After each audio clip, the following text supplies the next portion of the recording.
Hey, what's going on, everyone? So today we've got something fresh to talk about, and it's all about Palworld's newest update, version 1.079.7 and 36. And even though on the surface this might look like one of those smaller hotfix style patches, there's actually quite a bit to unpack here.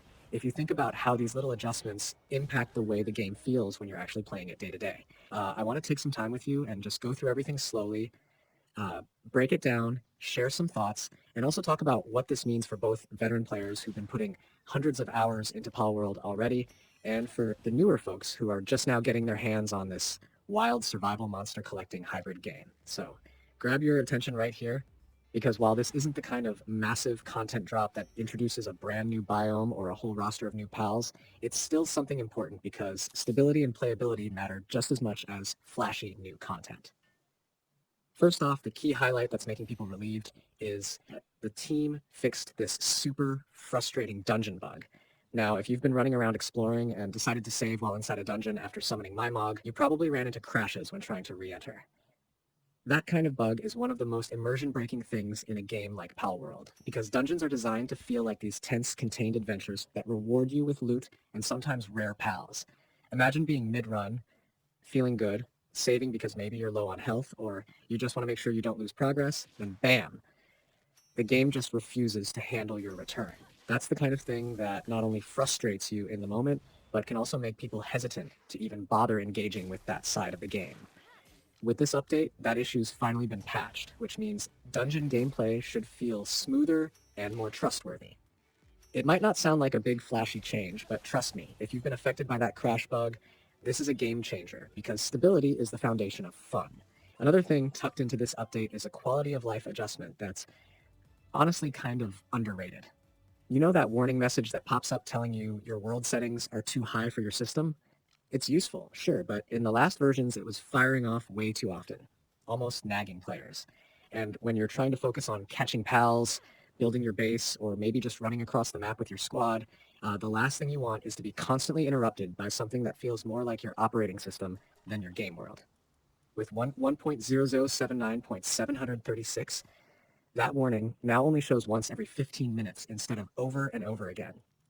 That might seem small, but think about it. It means less interruption, less annoyance, and more uninterrupted immersion. Palworld thrives on pulling you into its strange mix of survival mechanics and creature collecting, and the fewer things that pull you out of that flow, the better. So those are the raw patch notes, right? Fixing the dungeon crash, toning down the warning pop-up, and yeah, that's not pages and pages of changes, but I want to really stretch this conversation out because patches like these remind us of something really important.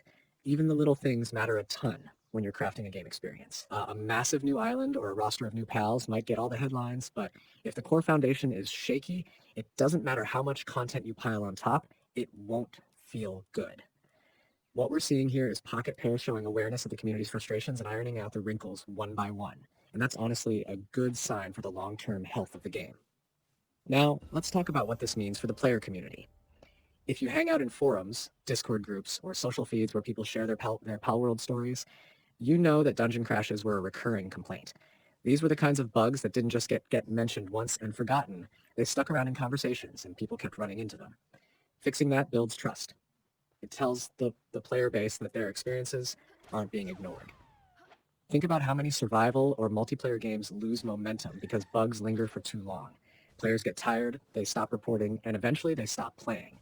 By addressing something like this, even if it's just one bug, the devs keep that trust alive. And with that world settings warning, it's another piece of evidence that the developers are listening to feedback that might not even seem huge at first glance. On paper, who cares how often a warning shows up? But anyone who's actually played with suboptimal settings knows how jarring it is to be reminded again and again, especially when you're already aware of your performance trade-offs. So now, with this 15-minute interval, you can still get the reminder without it feeling like nagging. That's smart game design, respecting the player's awareness and agency. Let's expand this into how Palworld's update philosophy seems to be evolving. Early on, a lot of people were skeptical. Would Pocket Pair be able to support a game this ambitious long-term? After all, it's not just a survival game, not just a monster collector, not just an online multiplayer world. It's trying to be all of those at once. And with a blend that unusual stability and bug fixes are twice as important. A crash in a single-player monster game? Annoying. A crash in a survival base building multiplayer world? potentially catastrophic. You could lose items, lose progress, or even set back your group's momentum. So when you see updates like 1.079.73T6, you realize the devs are committed to plugging the leaks and making sure the foundation doesn't crumble under the weight of all the ambitious ideas. Now let's talk a little about how this kind of patch affects gameplay psychology. When you know dungeons are safe from that crash bug, you're more likely to engage with them freely. Before, some people might have hesitated. Do I risk it? Do I avoid saving here? Should I just ignore this part of the game until it's fixed? That's friction. That's hesitation that prevents players from fully engaging with everything Palworld has to offer. By removing that hesitation, the game opens back up. And even though the devs haven't added new content in this patch, they've actually expanded what's playable in practice, because features that people were avoiding due to bugs are now back on the table. On the immersion side, removing repetitive warnings makes the world feel less like a computer program and more like a living place. When you're out there capturing pals, setting up bases, automating production chains, and testing how far you can push the survival mechanics, you want to forget you're in a piece of software. You want to feel like you're part of this quirky, sometimes brutal world. The fewer reminders you get about the machinery underneath, the more you can focus on the adventure in front of you. That's why the 15-minute adjustment matters. It's not about the warning itself. It's about letting the world breathe without unnecessary interruptions. Now, you might be wondering, why make such a long discussion about such a small patch? And here's my thought. Because this shows us where Palworld is at in its life cycle. Early on, updates tend to be big, exciting, look at all this new stuff kind of events. But as a game matures, you start to see more polish-focused updates. It's like the difference between building a house and maintaining one. At first, it's all about putting up walls, installing windows, making sure you've got plumbing and electricity. Later, it's about fixing the leaky faucet, replacing a squeaky door hinge, repainting the trim. And while those smaller jobs don't get the same attention, they're crucial for making the house livable. Palworld is reaching that stage where the polish really matters. And here's the thing. Every polished detail builds momentum toward the next big expansion. You can't add huge new biomes, pals, or mechanics if the core systems are shaky. Fixing crashes and improving the flow of warnings is the unglamorous but necessary prep work for the exciting updates down the line. In a way, 1.079.7 and 36 is a promise that the developers are preparing the ground for bigger things. I also want to talk about expectations. Whenever a game like Palworld updates, the community always splits into two camps. One camp is thrilled because even the smallest fixes mean the devs are paying attention.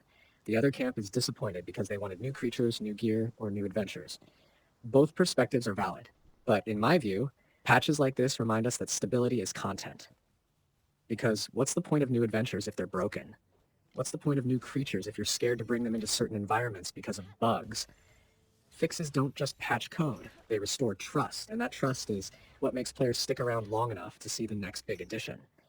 And let's not forget, this update isn't happening in a vacuum. Palworld is competing in a landscape full of other survival games, monster collectors, and multiplayer sandboxes.